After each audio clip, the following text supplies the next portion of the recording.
we're good. So this is like my favorite time of year. September, the beginning of September through the middle of October, I think, is definitely the best weather. It's great to be out worshiping in a park, and I think we've gotten pretty lucky this year. I think all of our outdoor services have been decent weather and nice to be out. We've got one more. We still have Cuffs Farms coming up. Yeah, we do. And that one's always a little bit dicey. It gets a little cooler, but it's certainly good to be here.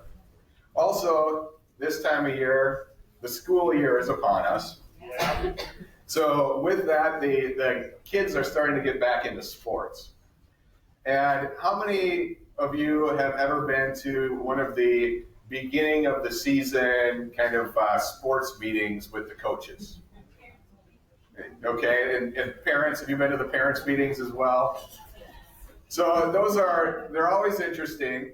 They're usually pretty much the same. And when you go there, the themes are, we're going to build on our success. They'll talk a little bit about the prior year, but a lot of it is looking forward to the upcoming year and some of the things that they hope to do. They'll give some of the program expectations. Oftentimes they'll have little contracts that the kids will sign about being good sports and good athletes. For seniors, it'll often be this is your last dance. Sure. This is your time to really build a legacy. And so today I'm not really going to call it a sermon. I'll call it more of a charge. The title of it is "What Will Be Written," and part of that with the idea of a legacy and building on something. It's the football season.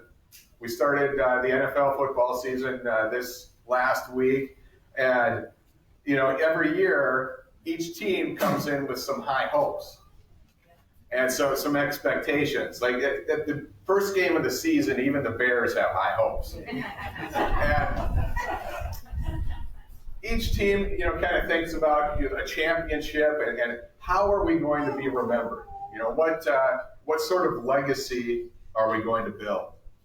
And just like it's that way in the pros, it's also like that even in college and in high school and in middle school. Each team kind of wants to be remembered, wants to develop their own legacy. Who here ever watched the show Married with Children?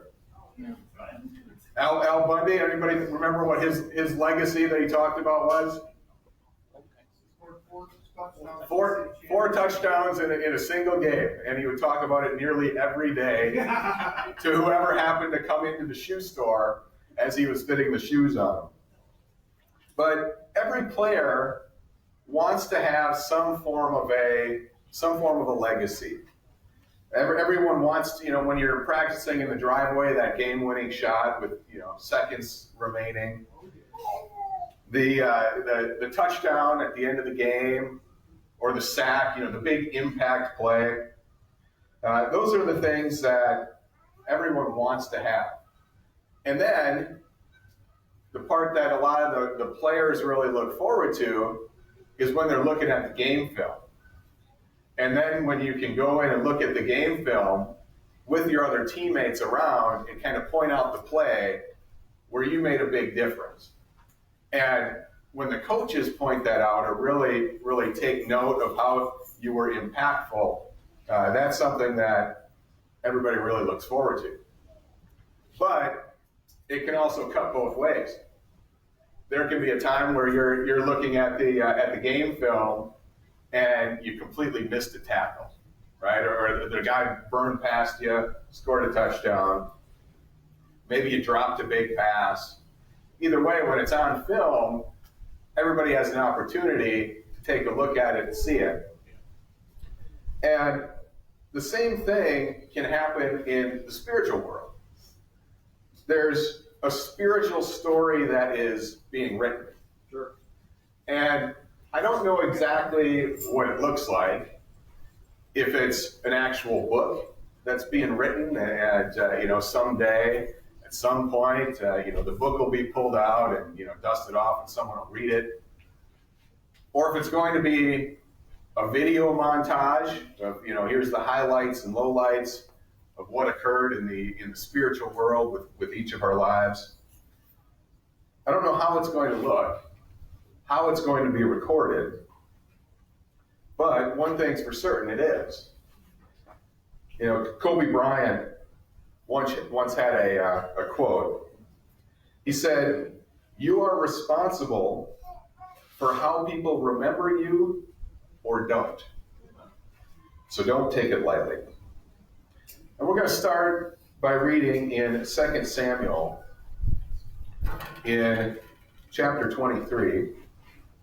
And if I could have some readers here to help me out, I'm going to break up 3 different sections of this. So can I get 3 different volunteers to read? Okay, Coop, if you could read 2 Samuel 23, verses 8 through 10. Can I get a second reader? Okay, if you could read 11 through 17. Okay, one more. Okay, Amanda, verses 18 through 23. So why don't we go ahead and start, Coop, if you could go first. These are the names of David's mighty warriors. Joseph, Bazaleth, Ezkielite, was chief of the 3. He raised his spear against 800 men whom he killed, and won them. Next to him was Eleazar, son of Dodai, the Elahite. As one of the 3 mighty warriors, he was with David when they conquered the Philistines, gathered at Pax-Dem for battle. Then the Israelites retreated, but Eleazar stood his ground and struck down the Philistines till his hand grew tired and fell to the soil. The Lord brought about a great victory out of him. The troops returned to Eleazar, but only to strip it down. Okay. Verses 11 through 17. 2 Samuel 8, 11 through 17. Okay. 8. I apologize. I thought we were 23. Oh, no, sorry. 2 Samuel 23. You're right. Cooper just read 8 through 10. You're reading 11 through 17. Okay. Next to him was Shammah, son of Akid the Hararite. But the Philistines banded together at a place where there was a field full of lentils. Israel's troops fled from them. But Shammah took his stand in the middle of the field. He defended it and struck down the Philistines, and the Lord brought about a great victory. During the harvest time, 3 of the 30 chief warriors came down to David at the cave of Adullam while a band of Philistines was encamped in the valley of Rephaim. At that time, David was in the stronghold, and the Philistine garrison was at Bethlehem. David longed for some water and said, "Oh, that somebody would give me a drink of water from the well near the gate of Bethlehem." So the 3 mighty warriors broke through the Philistine lines, drew water from the well near the gate of Bethlehem, and carried it back to David. But he refused to drink it. Instead, he poured it out before the Lord. "Far be it from me, Lord, to do this," he said. "Is it not the blood of men who went at the risk of their lives?" And David would not drink it. Such were the exploits of the 3 mighty warriors. 18 through 23. Now Abishai, the brother of Joab, the son of Zeruiah, was the chief of the 30, and he wielded his spear against 300 men and killed them, and won a name beside the 3. He was the most renowned of the 30 and became their commander, but he did not attain to the 3. And Benaniah, the son of Jehoiada, was a valiant man of Kabzeel, a doer of great deeds. He struck down 2 Ariels of Moab. He also went down and struck down a lion in a pit on a day when the snow had fallen. And he struck down an Egyptian, a handsome man. The Egyptian had a spear in his hand, but Benaniah went down to him with a staff and snatched the spear out of the Egyptian's hand and killed him with his own spear. These things did Benaniah the son of Jehoiada, and won a name beside the 3 mighty men. He was renowned among the 30, but he did not attain to the 3. And David set him over his bodyguard. So this section that we're reading here, it's right after David's final words. So these are some of the men that are, kind of equated or at least mentioned at the same point as David. And we know some of the great things that David did. There's quite a bit more written about that. But here's also some men that he was surrounded by, and some of the great things that they did. that were actually written about in the Bible. And I don't know what the writing will look like for each of us, but who will be mentioned next to, or how that's going to look. But certainly here, seeing one of the guys that goes and he goes down into a pit and he kills a lion.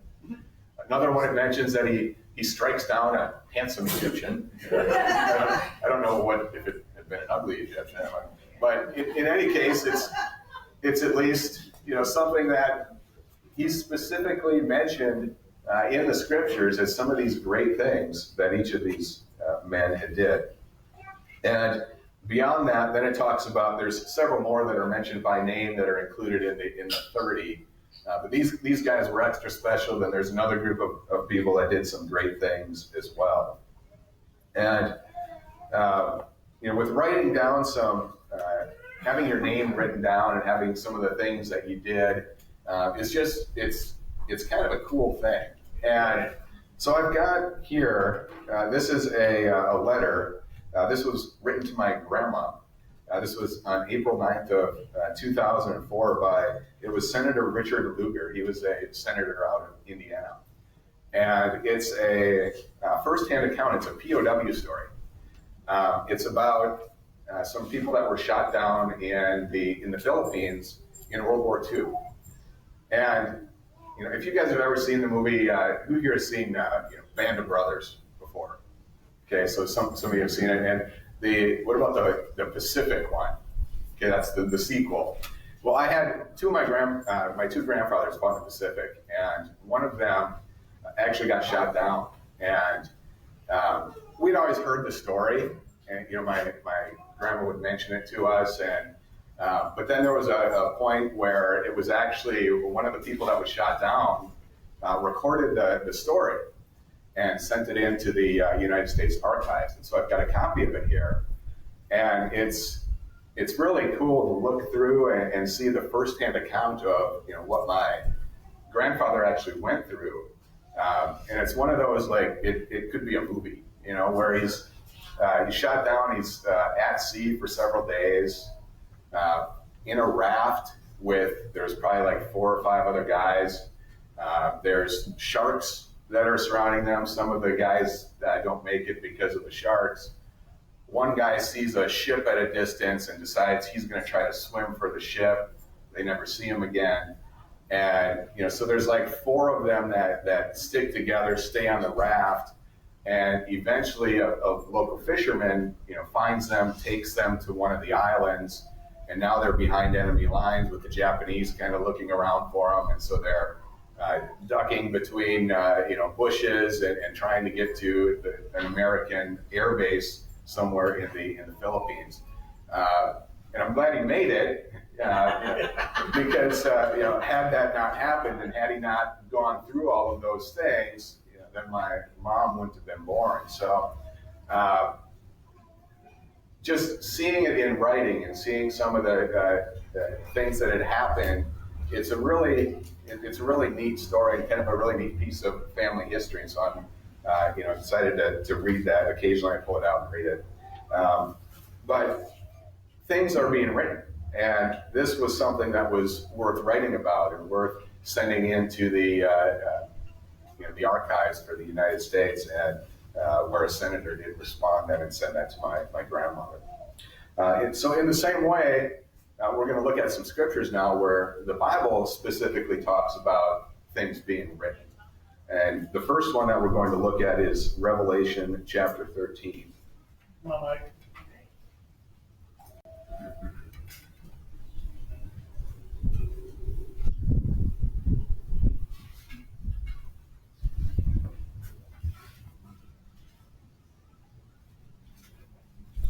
Okay, Revelation 13, verse 8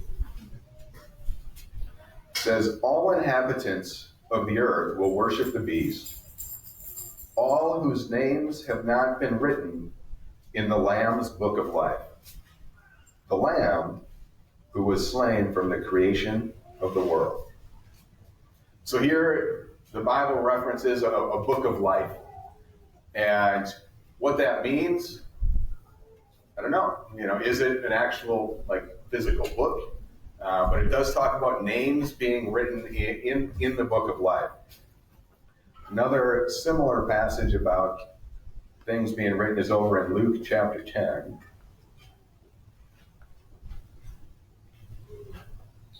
All right, Mike. Come on, Mike. In verse 20. And this is Jesus speaking kind of after some of his disciples had come back and shared some good news with them. In verse 20, he says, "However, do not rejoice that the spirits submit to you, but rejoice that your names are written in heaven." So here, once again, there's this concept of our names being written in heaven. Right? What that looks like or what it means to be written in heaven, I don't know. But something is being written. And one thing for certain is that everyone that is sitting here, one day we're going to all die. And so similar to the TV show Survivor, right? At some point, everybody except for one, their flame gets snuffed out, right?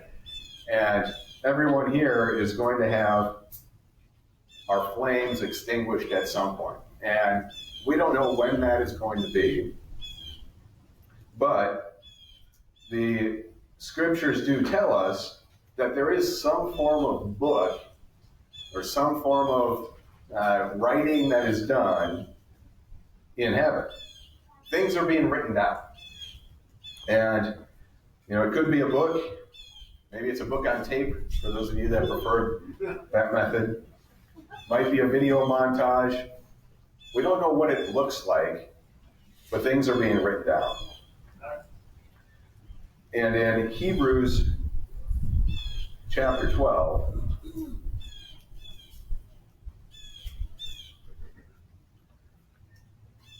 I'm going to read the first couple of verses there. It says, "Therefore, since we are surrounded by such a great cloud of witnesses, let us throw off everything that hinders and the sin that so easily entangles. Let us run with perseverance the race marked out for us, fixing our eyes on Jesus, the pioneer and perfecter of our faith." So here, the Bible also talks about a concept of we're being watched. There's witnesses. There's people in heaven that are kind of looking at how we're living. And similar to when you go back to the football room and you're looking at the tape of how the game went, and everybody's watching and seeing how you did. In the same way, we've got witnesses somehow in heaven that are watching how we're doing. The good, the bad, things that we do in public, things that we do in secret. We've got witnesses to that. So there is a spiritual story that is being written about each and every one of us. And so each of us have a choice about how we will be remembered or how we won't. And that's the charge for today.